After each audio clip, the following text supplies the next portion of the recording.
नमस्कार, साहित्य जगत में आप सभी का स्वागत है।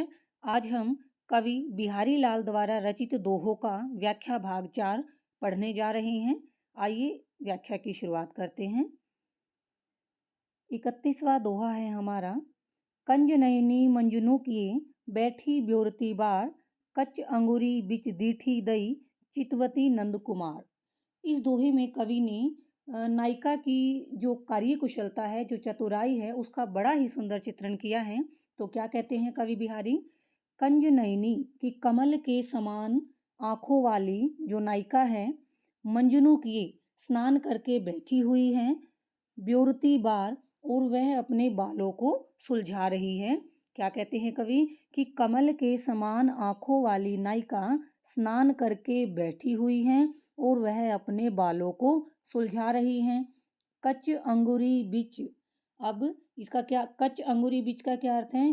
कि बालों और उंगलियों के बीच जो दरार होती है, जैसे अपने उंगलियों से वो बालों को सुलझा रही है, तो उन दरारों के बीच से कच्च अंगुरी बीच यानी अपने बालों और उंगलियों के बीच में जो दरार हैं उनमें से चितवती देख रही है नंद कुमार यानी श्री कृष्ण को।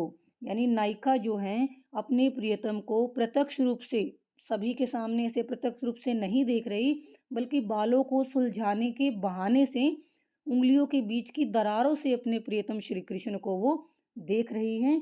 इसीलिए कवि ने इस दोहे में नायिका के जो चतुराईपूर्ण व्यवहार है, जो कार्य हैं, उसकी कुशलता का वर्णन इसमें किया है। सोन जूही सी जगमगती, अंग अंग जोबन ज्योति, सुरंग कंसुभी कंचुकी दुरंग, देह दुती होती।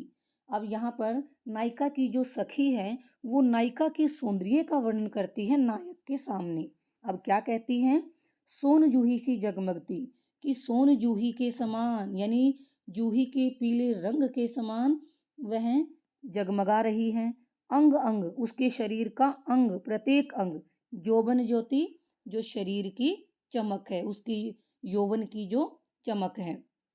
वो सखी कहती हैं कि नायिका के शरीर के अंग अंग में जो यौवन की चमक है, सोन जूही सी जगमगती, वो सोन जूही की भांति जगमगा रही है।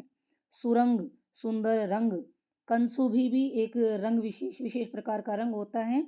सुरंग यहाँ पर सुंदर रंग यानी लाल रंग के लिए है। कंचुकी चोली यानी अंगिया जो होती है उसके लिए आया है। तो क्या कहते हैं कवि?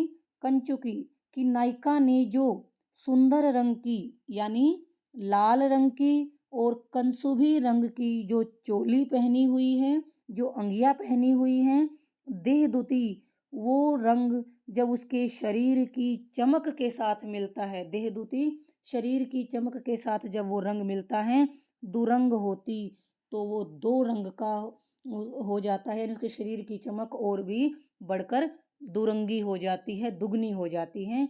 क्योंकि एक तो नायिका का रंग पहले ही सुनहरा सोन जूही के समान है, ऊपर से जो उसने लाल रंग की चोली पहनी हुई है, तो वो दोनों रंग आपस में मिलकर उसके शरीर की सुंदरता को और भी अधिक बढ़ा रहे हैं। निसी अंधियारी नील पटु पहिरी, चली पिए गेह, कहो दुराई क्यों दुरे, दीप शिखासी देह। अब नायिका के ही सौंदर्य का वर्णन करते हुए अब वो क्या कहती है उसकी सखी?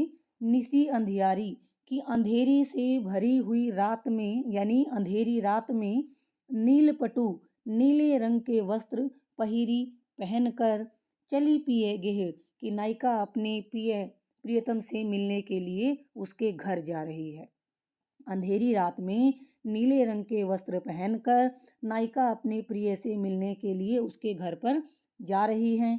कहो, वो उसकी सखी कहती है कि नायिका से पूछती है कि बताओ दुराई क्यों दुरे, कि तुम्हारे जो ये शरीर की चमक है वो छिपाने से भी कैसे छिपेगी दीप शिखा सी देह, क्योंकि तुम्हारा जो शरीर है वो दीप शिखा, दीपक की लो की भांति जगमगा रहा है, चमक रहा है। दुराई क्यों दुरे, वो चमक छुपाने से भी छिप नहीं सकती। क्योंकि यहाँ पर कवि ये कहना चाहता है कि नायिका जो है वो अपने प्रियतम से मिलने जा रही है और अंधेरी रात में वो इसलिए जा रही है ताकि कोई उसे देख ना पाए। लेकिन नायिका के सौंदर्य जो है वो इतना अधिक है कि अंधेरी रात में भी वो छिपाए नहीं छिप सकता। मकराकृति गोपाल कई सोहत कुंडल कान, धर्यो मनो हिय घर समरु ड्योढ़ी लसत निशान। अब इसमें श्री कृष्ण के शरीर की सुंदरता का वर्णन करते हुए क्या कहते हैं कवि? मकराकृति की मछली की आकृति वाले गोपाल श्री कृष्ण ने सोहत सुशोभित हो रहे हैं, कुंडल कान कानों में कुंडल कि श्री कृष्ण ने के कानों में जो मछली की आकृति वाले कुंडल हैं वो अधिक सुशोभित हो रहे हैं, अच्छे लग रहे हैं और उन्हें देखकर ऐसा लगता है धर्यो, धर्यो का मतलब यहाँ पर है कि अपने अधिकार में ले लिया हो, वश में कर लिया है। मनो मानो हिय घर, हृदय रूपी घर को, हृदय रूपी क्षेत्र को, समरु कामदेव ने कि उन्हें देखकर ऐसा लगता है मानो कामदेव ने उनके हृदय रूपी क्षेत्र को अपने अधिकार में कर लिया है, अपने वश में कर लिया है। ड्योढ़ी लसत निशान और उसके ड्योढ़ी यानी प्रवेश द्वार पर लसत सुशोभित हो रहे हैं, निशान विजय के, और उसकी विजय के निशान जो हैं एक पताका के रूप में, ध्वज के रूप में ही उसके प्रवेश द्वार पर सुशोभित हो रहे हैं। देखिए ध्वज के रूप में मैंने यहाँ पर क्यों कहा, क्योंकि कामदेव का जो ध्वज है उसका चिन्ह भी कैसा है? मकराकृति, मछली का चिन्ह है कामदेव की ध्वज का। और श्री कृष्ण के कानों में जो कुंडल हैं वो भी मकर की कृति यानी मछली की आकृति के हैं। तो वो कुंडल यहाँ पर किसका प्रतीक है?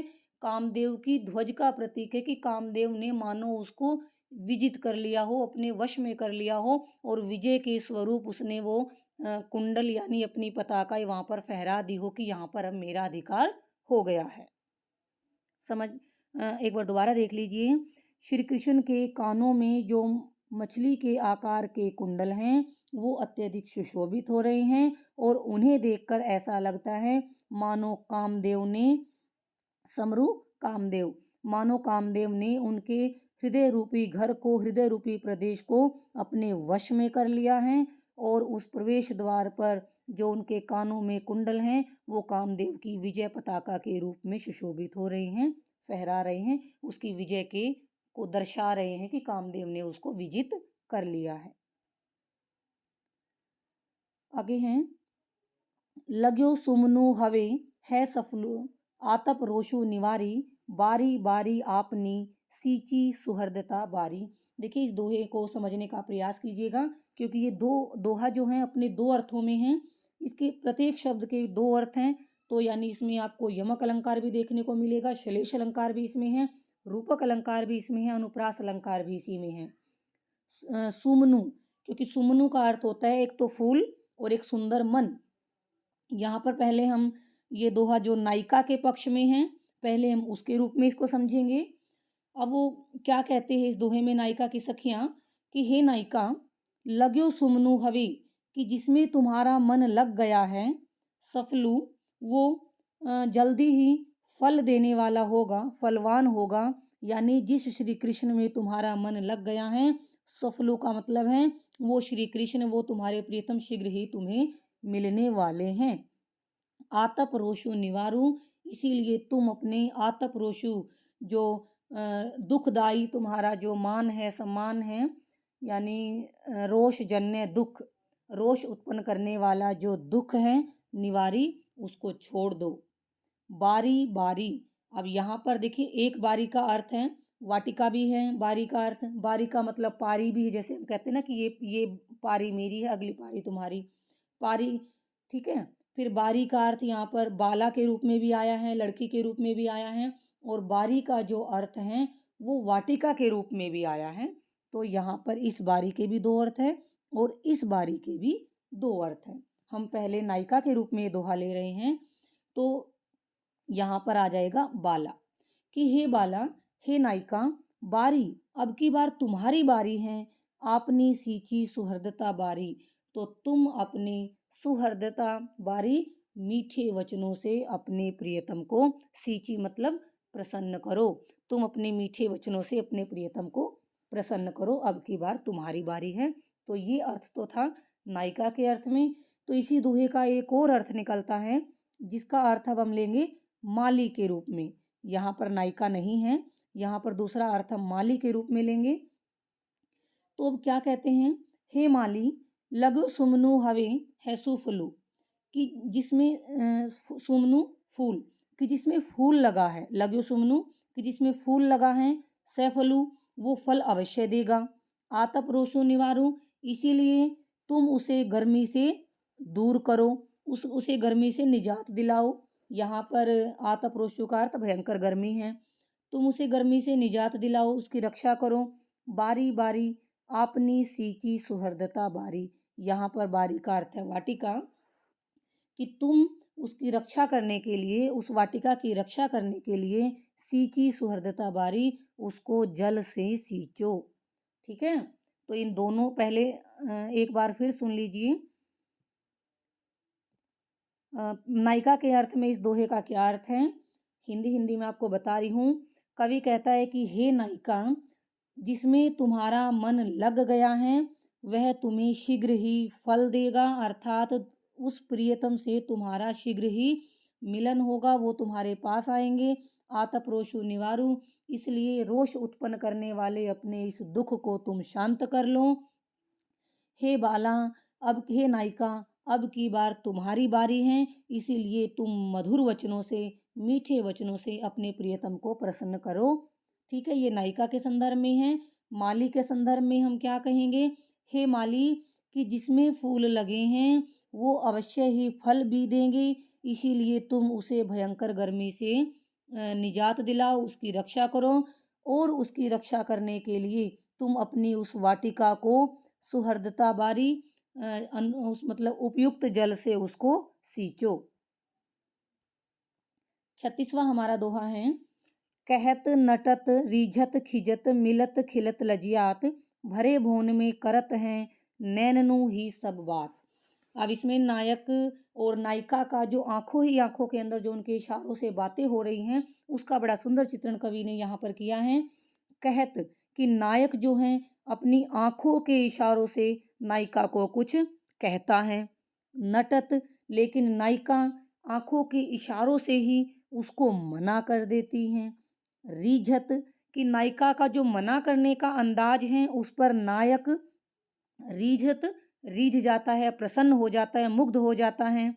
खिजत सॉरी, और नायक के ऐसे व्यवहार को देखकर नायिका खिजत मतलब चिढ़ जाती है, एक नकली गुस्सा करती है, बनावटी गुस्सा दिखाती हैं। मिलत और उनकी आंखें जब दोबारा से मिलती हैं, खिलत वो प्रसन्न हो जाते हैं, खुश हो जाते हैं, लजियात और शर्मा जाते हैं। भरे भवन में करत हैं, भरे भवन में कि भीड़ से भरे हुए भवन में करत हैं, करते हैं, नैननु ही सब बात, वो आंखों ही आंखों में बातें कर लेते हैं। एक बार दोबारा जल्दी जल्दी सुन लीजिए हिंदी फिर से, कि नायक अपनी आंखों के इशारों से नायिका को कुछ कहता है, नायिका इशारों में ही उसे मना कर देती हैं, और नायिका के मना करने के व्यवहार पर नायक मोहित हो जाता है।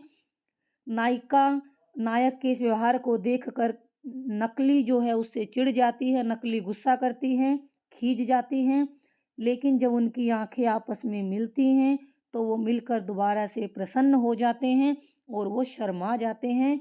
यानी नायक और नायिका भीड़ से भरे हुए भवन में आंखों के इशारों से ही आपस में बातें कर लेते हैं। बतरस लालच लाल की मुरली धरी लुकाई, सोह करे बहुनु हसे देन कही नटी जाई। अब यहाँ पर जो राधा और कृष्ण के बीच में जो नोक झोंक हो रही है, जो उसका वर्णन करते हुए कवि क्या कहते हैं, बतरस लालच लाल की, यानी श्री कृष्ण से बात करने के लालच में मुरली धरी लुकाई, राधा श्री कृष्ण की मुरली को छिपा लेती हैं। सोह करे यानी जब श्री कृष्ण उनसे अपनी मुरली के बारे में पूछते हैं तो वो सोह करना मतलब कसम उठाती है, शपथ खा लेती है कि मैंने आपकी मुरली नहीं छिपाई। बोहनू हंसे, और श्री कृष्ण उनकी बात पर जो यकीन भी कर लेते हैं तो वो अपनी बोहों से हंसने लग जाती हैं, जिससे श्री कृष्ण उनको हंसता हुआ देखकर उनको ये शक होता है कि राधा के पास ही मुरली है।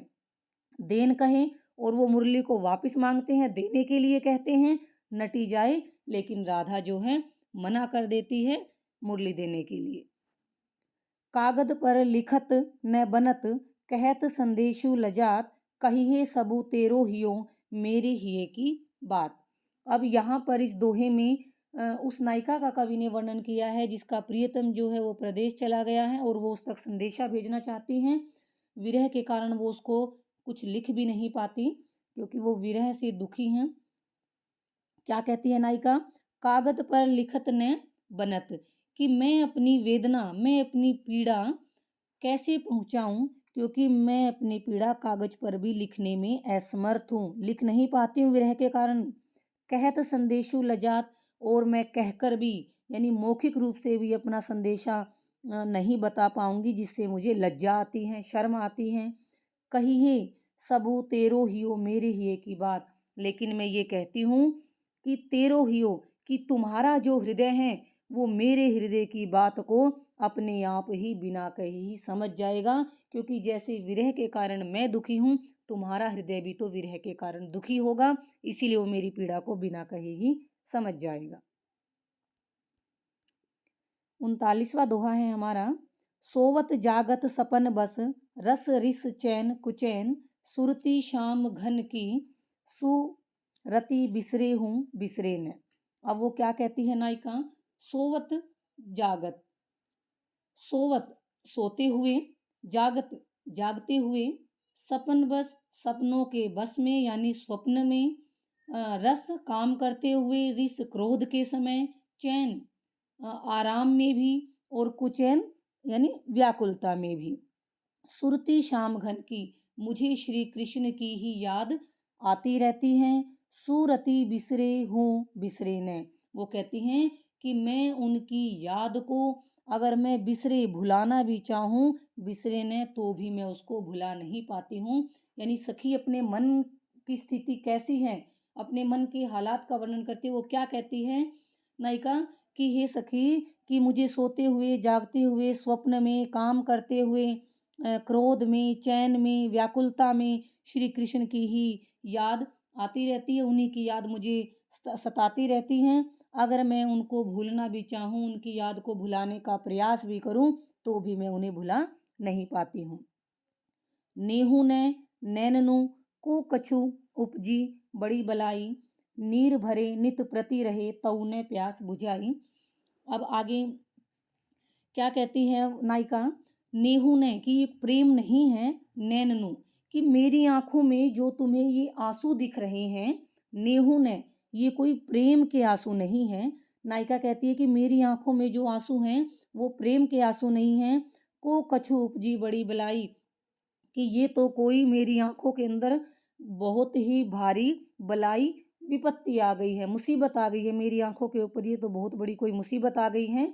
नीर भरे, कि ये हमेशा पानी से भरे रहते हैं, आंसुओं से भरे रहते हैं, नित प्रति रहे, और हमेशा ही, यानी मेरी आंखें हमेशा ही आंसुओं से भरी रहती हैं। तऊ ने प्यास बुझाई, लेकिन इनकी प्यास बुझती ही नहीं, इनकी प्यास शांत ही नहीं होती। तो आज का हमारा व्याख्या कार्य इतना ही। मैं उम्मीद करती हूँ कि आपको यह समझ आया होगा। इसी के साथ आप सभी विद्यार्थियों का श्रोतागणों का बहुत बहुत धन्यवाद।